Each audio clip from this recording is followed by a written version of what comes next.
Hey, this is Dr. C. Thank you for joining me again today. Today we're going to talk about something a little different. I guess I always start out that way, always try to be a little different. Uh, I was reminiscing recently about a lot of the things that are going on and how things were back when I was a kid. Nobody wanted to hear about how things were when I was a kid, but I lived through a lot of different things that have come up over the years. I remember back when the cars had rumble seats, and I remember back when the computers, the very first computers came in, and huge different computers. They practically fill a building with the machinery and all. Well, now things are different. I remember when phone was a phone. It was an actual phone, But nowadays, the big name, I guess, is artificial intelligence. And again, I remember the initial stages of development of AI, or artificial intelligence, and how things have rapidly changed. Rapidly.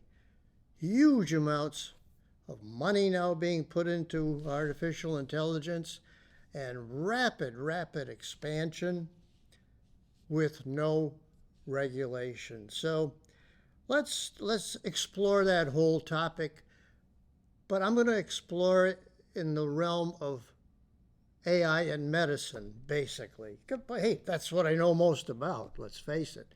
So let's talk for a moment about that. We've talked before about medicine and the care of patients and all. And back when I was in medical school and early practice and all, I was still taken by the fact that medicine was not just a science, but it was also an art. There was an art to medicine. And in fact, back in 1927, a doctor by the name of Francis Peabody spoke to the graduating class at Harvard Medical School and told them a lot about what it's like to be a doctor and what it's like to be a patient. And that there's a certain expectation and a certain value to the art part of medicine, which was totally different than the science part of medicine. Yes, we're scientists.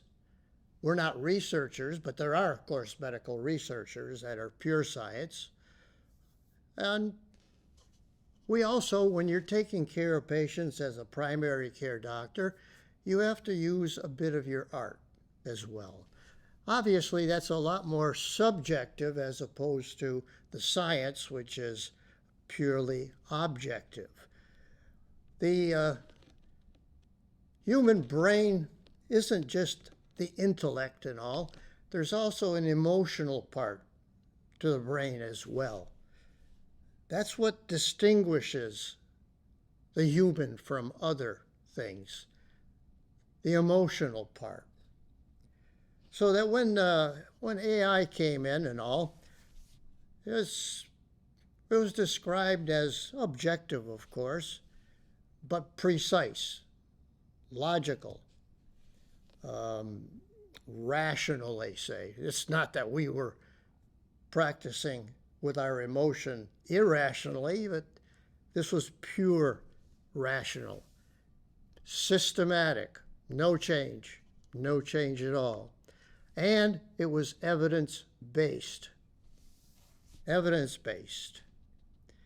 Again, how did I learn as a medical student or as a resident and all on the learning curve of medicine? You're learning all your life, but on the initial learning curve of medicine, we used to have rounds. And every day we rounded with the senior attending on a particular service and all. And that senior attending told you authoritatively about his views, or mostly his back then, very few women back when I was training. So he would express his views on what he thought was going on with this particular patient. Yeah, he wasn't 100% accurate. Nobody expected him to be. But you listened to him and you remembered. You remembered. So we learned on those rounds like that. Yeah, our books weren't as thick with the scientific part. Now, the scientific part is massive, massive. And it's expanding all the time. But again, it's not regulated. So let's go on from this art versus science. Take it a step further. I have the feeling, well, it's not a feeling, I know for a fact that if I were a practicing doctor now, I am faced with the reality that most of the people now hired in medicine, not just the doctor part, but in medicine, are not doctors. They are administrators, they're geeks who are putting all of their talent into the technology that goes into medicine. That's where the big bucks are. Let's face it. That's where the big bucks are. And certainly there's a lot of money to be made in medicine, okay? So that was the big argument back then, art versus science. Now, I'm afraid it's almost 99% science and very little art. You're lucky to even meet your doctor. You have to go through a hierarchy in the universities to even see that attending anymore. So that I need to go into a little bit more. I had mentioned that with the AI and all, they use the evidence-based reality. Evidence-based. Now, what the heck does evidence-based mean? Well, there was a resident in McMaster University School of Medicine in Toronto, Canada, who thought that it was unusual that we back then, unusual that we didn't be more precise, that we relied on all of the what they call, we used to call them the gray hairs that sat in the front of all of the rounds and all. He said, well, they're not totally accurate. Yeah, so what? But he took that as an affront. He thought we should be more precise. He thought that there's enough ways to collect data so that we can make more accurate estimates of a diagnosis, for example, and save more lives. That's what he originally thought. So evidence-based medicine got started way back in the 1960s was the original part, but in the 1990 is when this medical resident from McMaster actually got involved with the scientific methodology. And it was, he opposed, he didn't enjoy the bedside type teaching. He didn't enjoy the fact that you had to get a consult all the time for anything that required more thought. He didn't rely on experience. He relied on the data, hard data, period. And the data came from reviews. Now, the reviews were all over the place until they became, quotes, peer-reviewed. So they had to be looked at by your peers, your doctors, to approve what was written and what was important, what was not important. And so the peer-reviewed articles now appear in all of the major medical journals. So AI came on, and there are some issues. And as I said, there's no regulation whatsoever. None whatsoever. So let's look into the pros and cons in medicine, the AI. Okay, let's deal first with the pros. There are some important things that we're accomplishing, such as the automatic documentation, better written. It's all typewritten. Don't have to worry about handwriting anymore. There are improved models that are done by these, by the robots, basically, for predicting an outcome of a particular treatment. Pick the best one. There are education programs that they have, or that they're constantly creating. They're creating care plans for people leaving the hospital. It won't be long where everybody, all of the hospitals, will be using AI for coding and billing. Remember, every diagnosis has a code.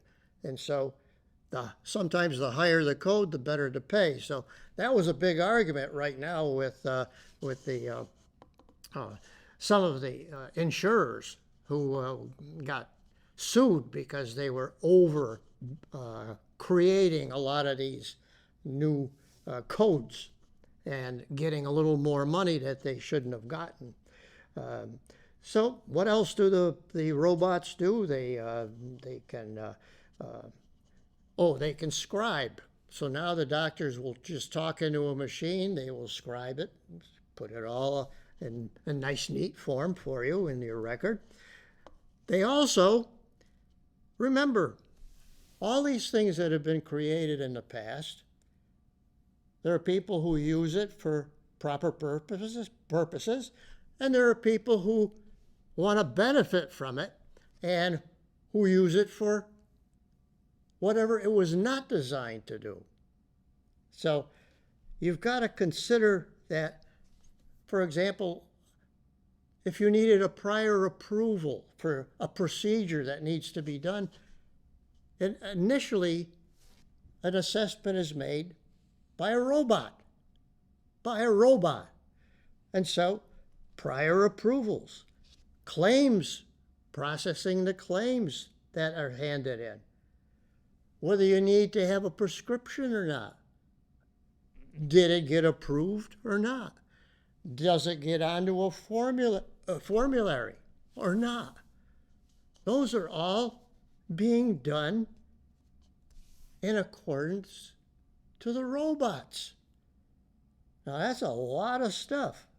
And in addition, they have robots now who are monitoring the providers. I hate that term provider anyway. God darn it, they're doctors, they're nurses. I think the provider stuff is BS myself. But nevertheless, it's treated as a business. Medicine is a business in the United States. And the more money you can make, the better. So, okay, those are the pros. What are the negatives? Like I said, you're not getting the regulation. A lot of the big organizations like the World Health Organization, and incidentally, the World Health Organization is a big organization. The biggest donor of funds to the World Health Organization by far is the United States. And so, what about the rest of the world? Well, Europe does give them a little bit, no, but huge difference, though, between what the U.S. contributes to the World Health. And recently, of course, Robert Kennedy Jr. said, well, we're going to hold back on, we got to look at this. And so they've temporarily suspended their relationship with World Health Organization.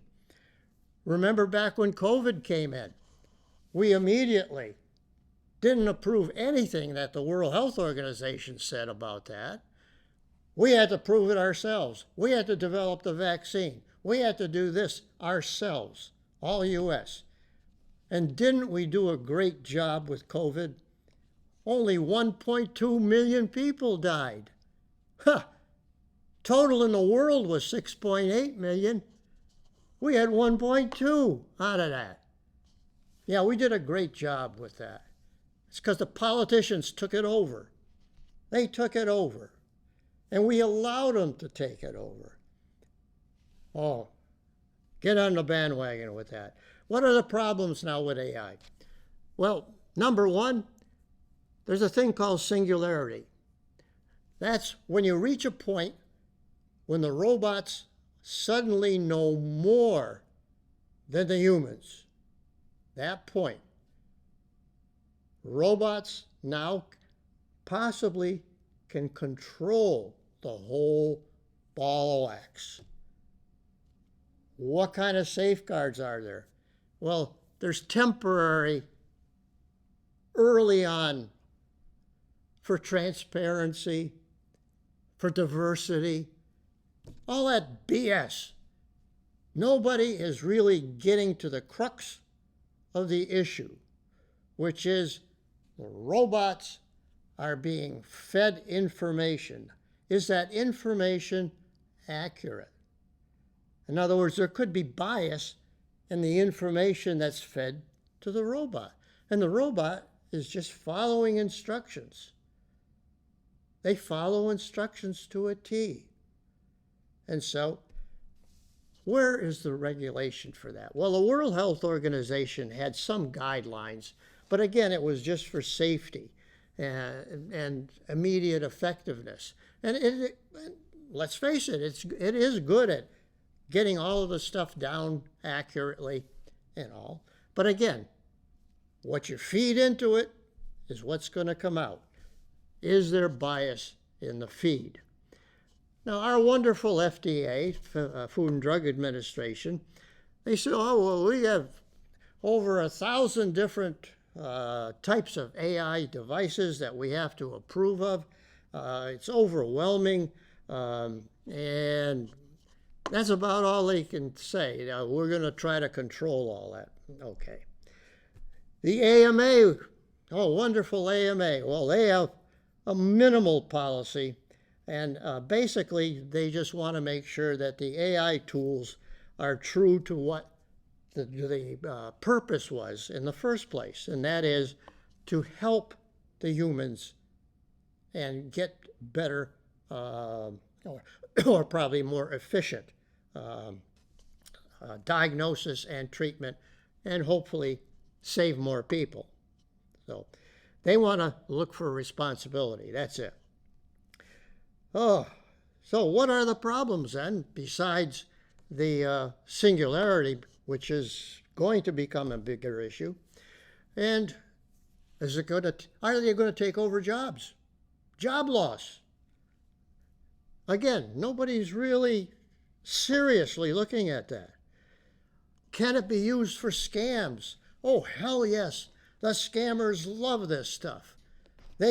You put that bias in, that will bring them more money, one way or another. And the scammers are very good at it. And this is a fertile ground for them. Fertile ground. So are the robots able to make decisions on their own?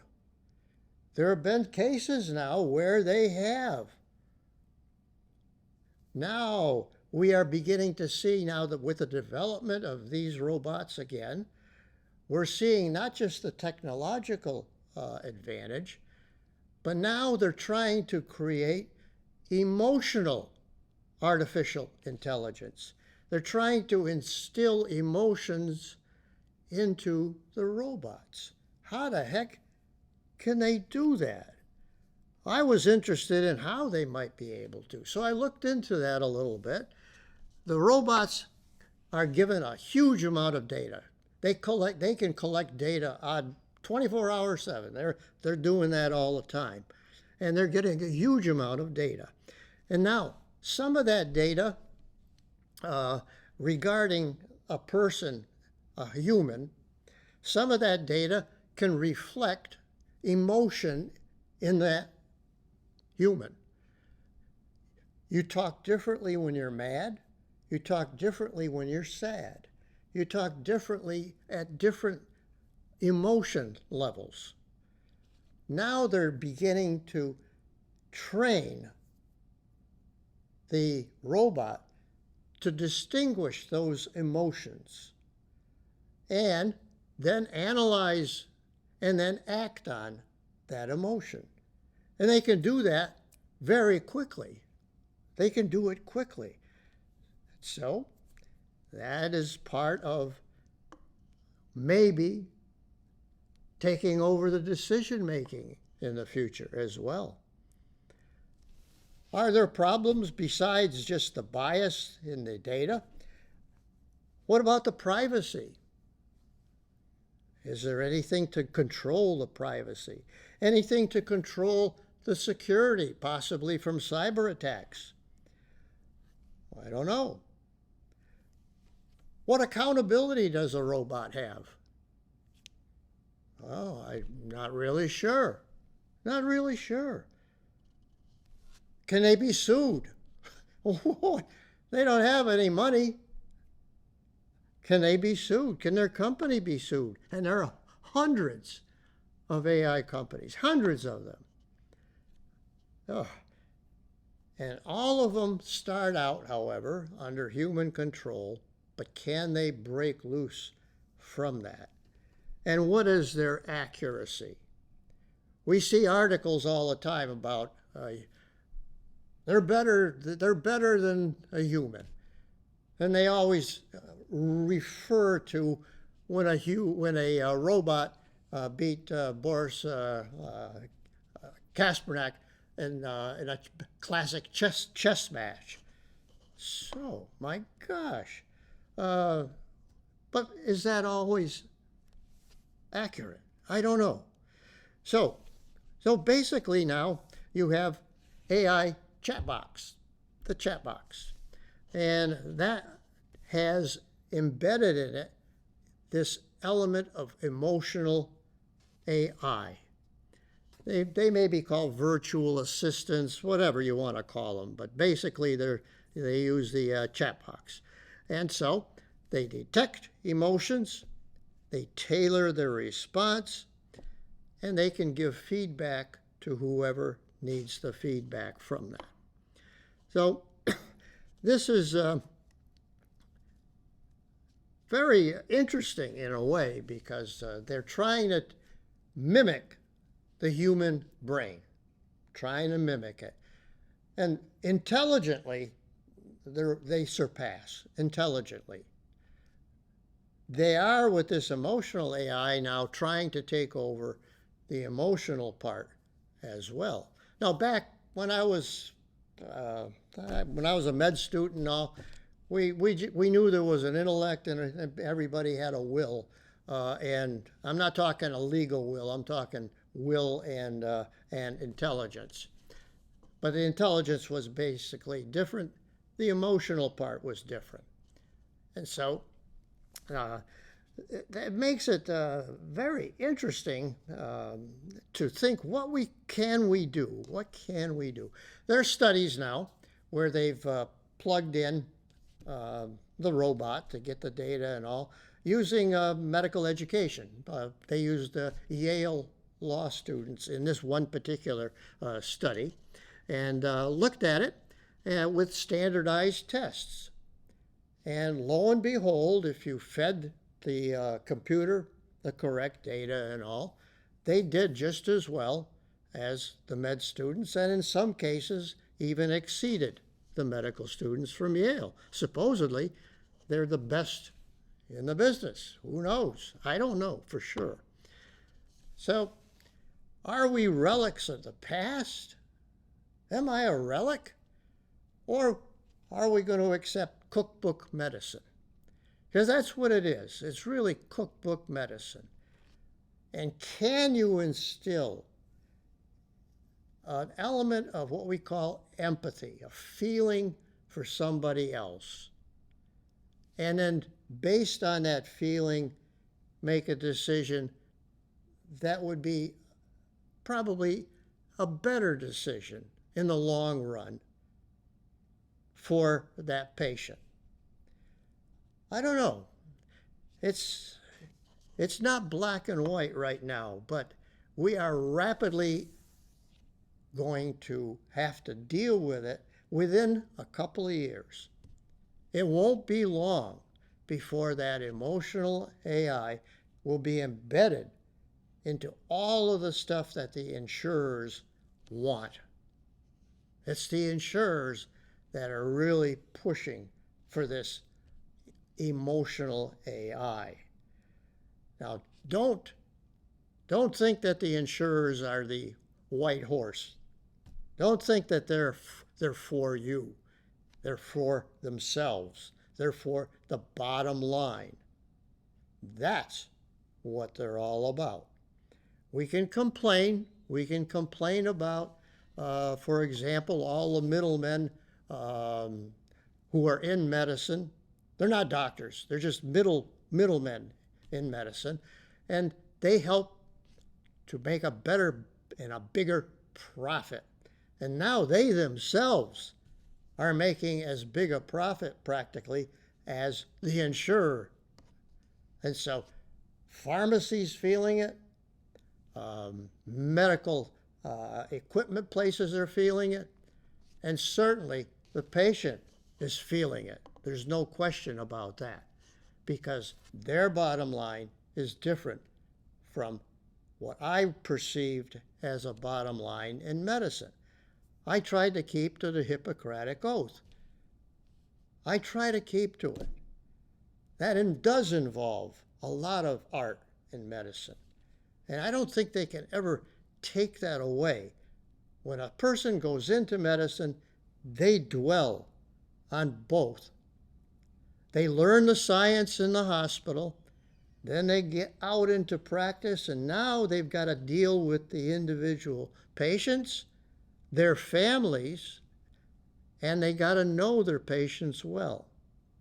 That's the art part of medicine. They don't learn it in the hospital. They don't learn it from the book. They don't learn it from all of the data that they're collecting. You've got to be out there on the line and dealing with an individual patient and all the problems that that patient has to face as a result of their medical diagnosis. Okay. So I think I've dealt at least with the major issues that I wanted, and you're going to learn a lot more about AI in the very near future. And I feel sorry for those who are starting out in medicine now. You have to deal with this. Please don't forget, there's an art to medicine. This is Dr. C. Have a nice day.